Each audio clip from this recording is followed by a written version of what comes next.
Finishing off here on this Memorial Day weekend on Chairshot Rally, WrestleZone.com. And of course, you might have seen the ads on WrestleZone.com. We've said it and been plugged on social media. If you ever see any really good or really bad or just WTF at indie wrestling, whether it's wrestlers, fans, whatever, we encourage you to please send it to our social media accounts, email to us, chairshotrally@yahoo.com.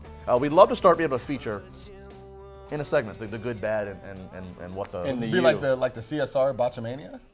No, I don't necessarily want botch. Just things that you just have to see to believe. Just pass it. You know, I mean, it's just the things that would be viral, the things that are trending in indie wrestling. It seems like you've got a lot of stuff going on maybe at IWC that you're just trying to air on the air that you're silent about. Is there a lot of stuff going on there that's kind of insane? Is it bad? No, I don't know. IWC is one of the best.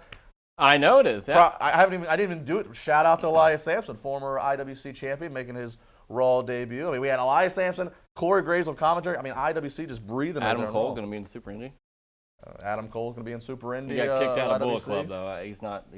You want to see Adam Cole? Come to Pittsburgh, Pennsylvania. It's a good lineup, too. There's a lot of good people. Super Indy. It's one of the most famous tournaments in independent wrestling. There you go. There's a plug. All right. Beautiful plug. Let's talk about the Universal title picture. Obviously, we have a fatal five-way, and the winner of that is going to determine who is going to be number one contender for Brock Lesnar.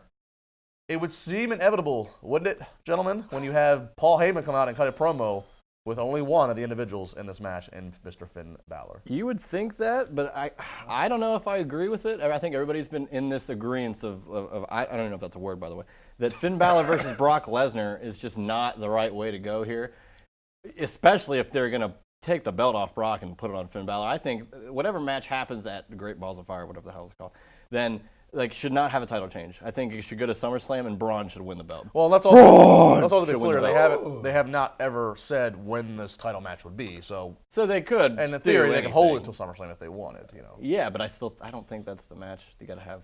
I just can't get behind it. Even when Paul Heyman and they were going back and forth, something has to stick with you as a fan. Even looking outside of it, just as a normal fan, and I'm looking at it from the outside in. I just can't get with it. I mean, we have Finn Balor in there. Kudos. I mean, he has a strong history. Paul Heyman even, gave him a little bit of rub right on the air. Paul Heyman did a whole promo talking about how great he was. I mean, well, he's going to build him up because he's going to get destroyed whenever he faces Brock.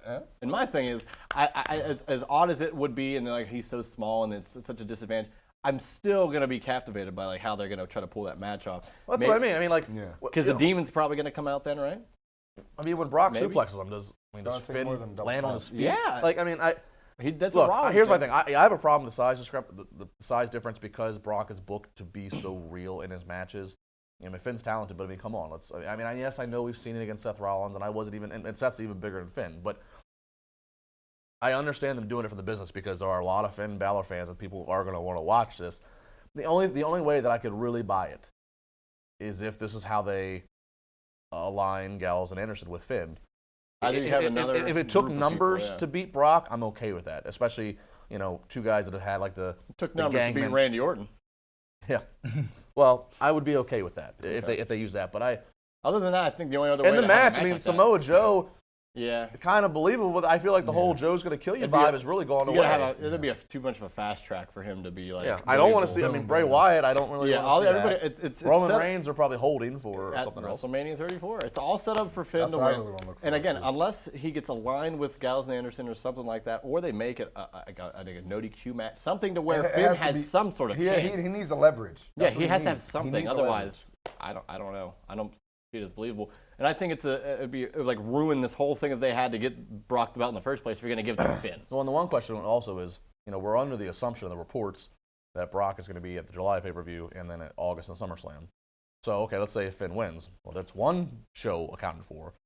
Is it turned into two matches? Is there a rematch? Or is it, who else does Brock fight here in the immediacy of the summer? You think he faces Braun without a title? Well, just again, to put on the point is, we think Braun Strowman's out till November, but is he coming back? They originally said 4 to 6 weeks, and then they just dropped that and said 6 months. After he had the surgery, they tried to make it act like it was. I think it's a work. I think he'll be back. It would be great for him to come back early. SummerSlam, he'll be finished with Brock. Yeah, right now he's not finished with him yet. Yeah. Well. That's the only way I see it again. Finn takes the title from Brock, and then Braun destroys Finn. I don't know. Yeah, then Braun takes the title. But as much as I'd love to see Braun Strowman come back early, which he might do. Who? And Braun and beat Brock Lesnar, I still right now kind of think Brock Lesnar's going to hold this title all the way to next year's Mania. Which is that's crazy. So you're saying you see him what, twice?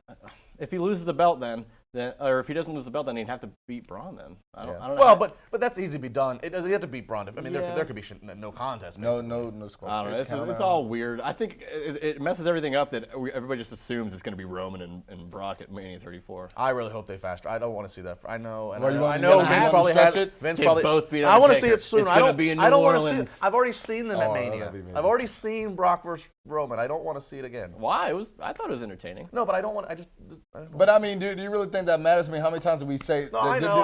Once in a lifetime, Rock. Gee, I'm so mad that Flair Steve wrestled a couple times. Wow. Unless there's some wild card. Unless there's some wild card to this, like I don't know, the Undertaker's the guest timekeeper or some crap. I don't know, but special guest referee. Starting to book. Yeah. Cemetery match or something. Buried alive. Triple threat. Undertaker versus the two guys that have beat him at WrestleMania. Oh my God. Block off an hour for it. Chairshot, WrealityWrestleZone.com. Make sure you check out some of the shorter clips if you need to on social media. Again, let us know if you see anything crazy at Indie Wrestling. We hope you guys had a great holiday week. We'll be back next week. PSR on WC.